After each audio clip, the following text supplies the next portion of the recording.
Hello everyone, હું HK Barad cooking ચેનલમાંથી બોલું છું। આજે આપણે બનાવીશું શિયાળાનું પ્રખ્યાત વસાણું બાવળ ગુંદર પાક। આજે આપણે બનાવીશું બાવળનો ગુંદ। બાવળનો દેશી ગુંદ છે, તેનો ગુંદ પાક બનાવવાનો છે।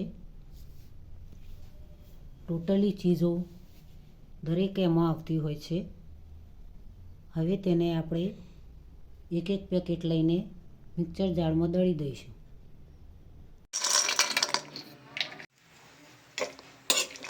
દરેક ડ્રાયફ્રૂટ આ રીતે શેકી દઈશું। શેકવાથી ખૂબ જ સારો એવો ટેસ્ટ આવતો હોય છે। પહેલાં કાજુ શેકી દઈશું।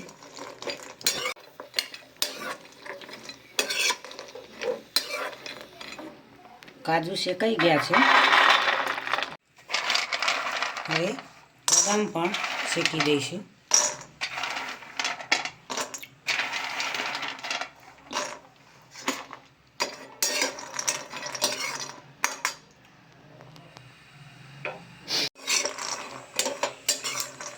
બદામ પણ શેકાઈ ગઈ છે।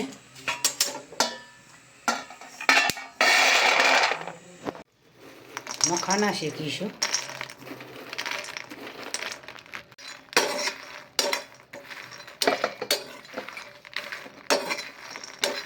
મખાના શેકાઈ ગયા છે। ખારેક નોર્મલી શેકી દઈશું।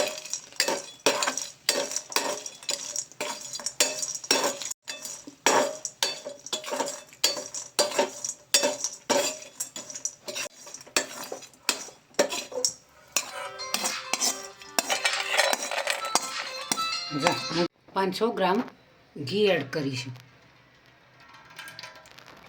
500 ગ્રામ ઘી 750 ગ્રામ ગોળ લેવા।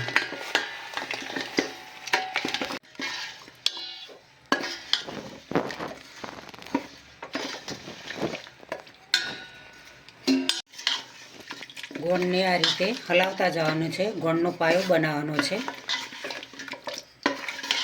500 ગ્રામ ગુંદ લેવાનો છે। બાવળનો ગુંદ જે લેડીઝો માટે વપરાય છે। બાવળનો ગુંદ પુરુષો પણ ખાતા હોય છે। ઘીની અંદર ગોળ પૂરી રીતે ઓગાળી દેવાનો છે। ઘી અને ગોળ એક થવું જોઈએ, તેને ઘી ગોળનો પાયો કહેવાય છે। કડક પણ ના થઈ જાય, કાચો પણ ના રહે, તો ખૂબ જ ધ્યાન રાખવાનું હોય છે। એક રસ પાયો બનાવવાનો હોય છે। ગોળ ને ઘી એક થઈ જવું જોઈએ। પહેલાં બાવળનો ગુંદ એડ કરીશું।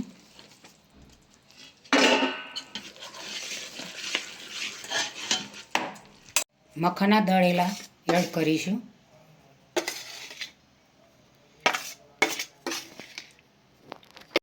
કાજુ એડ કરીશું। દળી છે એનું અડધું નાખવાની છે। બદામ છે 100 ગ્રામ ખારેક એડ કરીશું।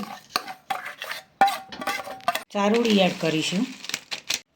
100 ગ્રામ ખસખસ એડ કરીશું।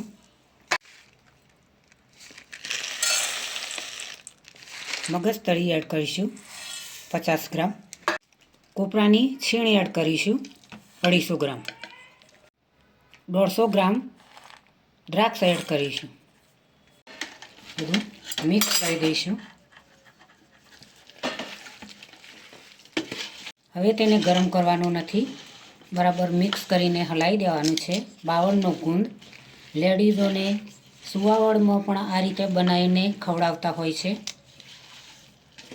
કમર માટે, તમારા શરીરના સોજા દુખતા હોય તેના માટે આ રીતે વસાણું બનાવીને, સાદી ભાષામાં આને વસાણું કહેવામાં આવે છે। ખાવાથી શરીરની અંદર ખૂબ જ રાહત મળતી હોય છે। શિયાળાની ઋતુમાં લોકો આ રીતે ઘરે ગુંદ બનાવીને ખાતા હોય છે। અને બરાબર મિક્સ કરી દઈશું। આને પાક્કું વસાણું કહેવાય। આની અંદર તમે ઘઉંનો કકરો લોટ પણ નાખી શકાય। કાચી મેથીનો લોટ પણ ઉમેરી શકાય। અડદનો લોટ પણ તમે ઉમેરીને આ રીતે ગુંદર પાક બનાવી શકો।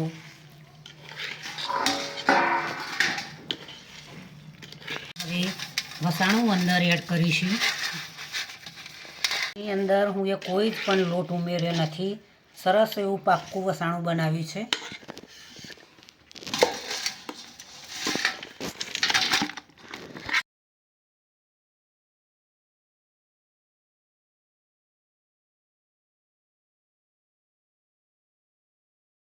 સરસ એવું ટેસ્ટી અને મીઠો તમારા મોઢામાં ગળે એવો સ્વાદ લાવી દે એવો ગુંદર પાક બને છે. તો મિત્રો, તમે જરૂરથી આજની રેસીપી જોઈને બનાવજો.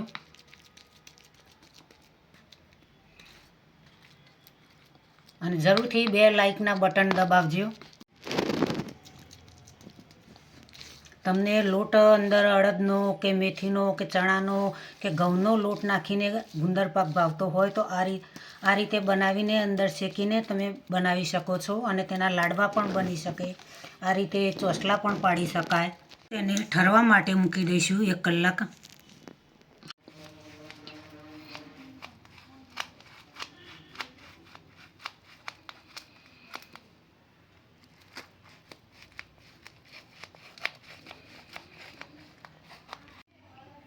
પીસ કરવાના હોય તેના લાડુ પણ બને.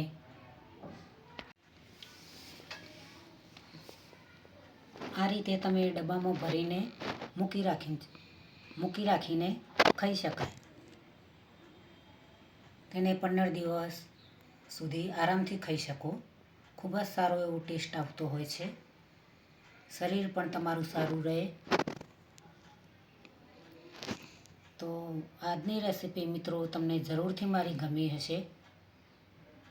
તો મારી ચેનલને સબસ્ક્રાઈબ કરજો, મારા વિડીયોને લાઈક કરજો, શેર કરજો, બને તો કમેન્ટ કરજો. ચલો મળીશું નવી રેસીપી સાથે. બાય.